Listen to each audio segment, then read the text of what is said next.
I'm Isha. I'm Colleen. I'm Hannah. And I'm Olivia, and this is Fireside Chats with us. This is also Pepper, and this is Wuthering Heights. Before we get any further into explaining Wuthering Heights, we're going to go through a very, very confusing family tree first. In the corner, you see Nellie and Lockwood, who are unrelated to the family tree, but they are narrators throughout the story. Here we have the Earnshaws. This family starts off with Mr. and Mrs. Earnshaw, and they have 2 children, Hindley and Catherine.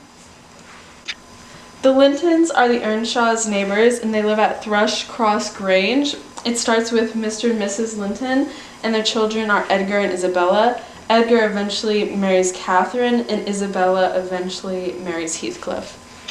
Eventually, Heathcliff and Isabella have Linton, and Catherine Jr. eventually marries Linton, but Linton will later die in the story, and she ends up marrying her other cousin, Hareton. Linton is actually Catherine's cousin in 2 ways, because it's Heathcliff's son, which is her stepbrother, but is also Edgar's nephew, so it's incest everywhere. Now, we're going to summarize the whole book for you. Have fun! So, Wuthering Heights starts with Lockwood meeting Heathcliff at Wuthering Heights. And so, Lockwood meets a housekeeper named Nellie who used to work at Wuthering Heights, and he asks her why Heathcliff is the way he is. And so basically the rest of the book is Nellie telling a story to Lockwood about the people that lived at Wuthering Heights. And so she starts off by saying that Heathcliff was an orphan that was brought by Mr. Earnshaw to their manor, and he is raised with Catherine and Hindley, their 2 children. And Hindley does not like Heathcliff and abuses him, while Catherine and Heathcliff grow to become friends and then later love one another.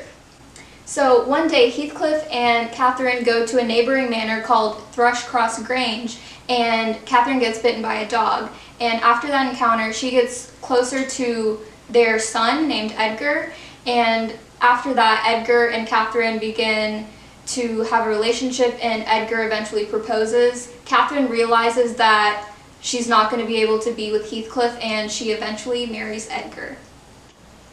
So, after Edgar and Catherine get married, Heathcliff leaves because he's emotionally distraught, but then he returns, surprising Catherine because she didn't expect that. And then Edgar, because he's jealous, tells her that she has to choose between him and Heathcliff because that's how he is. And then, while that's happening, Heathcliff and Isabella elope, which is pretty harsh of Heathcliff because, Catherine kind of loves him, but anyway. But in that moment, Catherine discovers she's pregnant, so that's crazy. And then Isabella tells Nellie that Hindley plans to kill Heathcliff to obtain Wuthering Heights, and then Kathy dies after she gives birth to young Catherine, which will be more fun later. And Heathcliff, because he's so upset, curses her, which is really weird, and tells her that she has to haunt him forever because he doesn't want to live without her, and gives her a piece of his hair to keep in her locket when she died. Okay, and then Heathcliff beats Hindley after he tries to murder him, and then Isabella goes to London, where she has Linton, which is Heathcliff's son, and only talks to Nellie. On top of all of that other family drama, Hindley dies and leaves Wuthering Heights to Heathcliff, keeping Hindley's son at Hareton as a servant, and then finally young Catherine, who's now a teenager, meets Hareton outside of Wuthering Heights while she's exploring. So Linton is brought to Kathy Jr.'s house, and she meets him, and she's so excited to meet him, but Linton is not excited because he's ill and irritated, and then he's moved to Wuthering Heights. Well, a while after, Kathy is exploring, and she gets up on a hill and meets Heathcliff, and she's like, "Who is this dude?" And then he's like, "I got this manor over there." She didn't even know about the manor, so of course she's curious. So she runs over there like her free spirit self, like her mother was her free spirit. And when she gets there, she's like, "Yo, ain't that my cousin?" And then she's like, "That's Linton, bro." And Linton's like, "Hey, what's up? I'm gonna lay the sweets on you." So he starts getting all sweet on her, right? Well, then soon Heathcliff forces them to marry because he wants them fat stacks. Then, after all that, homeboy Linton is dead. So after Linton dies, Heathcliff inherits Wuthering Heights and Cross Grange, but then Catherine and Hareton begin to get romantically involved, And Heathcliff tries to deal with it internally, but he's started to become a lot more violent in general. But then Kathy and Hareton actually fall in love, and Heathcliff just begins to get more and more obsessed with the ghost of elder Catherine. But then Heathcliff dies, and Hareton and young Catherine inherit Wuthering Heights and Tea Grange, and they plan to marry after the New Year's. So after that happy ending, Lockwood goes to visit the graves of Catherine and Heathcliff. And then that's the end. Now on to Gothic literature.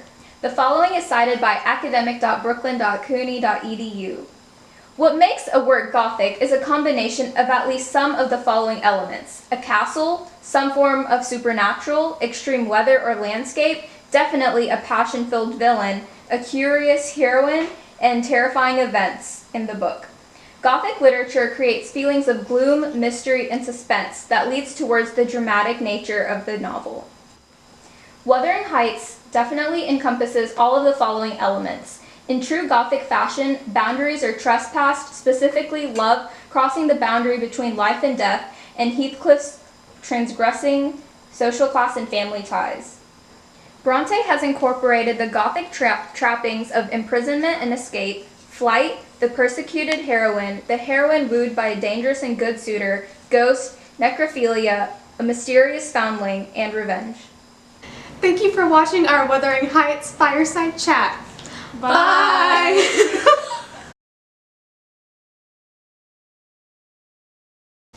So, Catherine Jr., she like music. Wait, stop it. Catherine and Hareton begin to get romantically. I can't do this. Hold on. And finally, young Catherine, and on top of all that family drama, Henley dies and leaves Wuthering Heights to... I messed it up again. Olivia, this is Wuthering Heights fireside chats with us. Shut up. Hi, I'm Isha. I'm Colleen. I'm Hannah. I'm Olivia. And this is Pepper. And this is also Fireside Chat.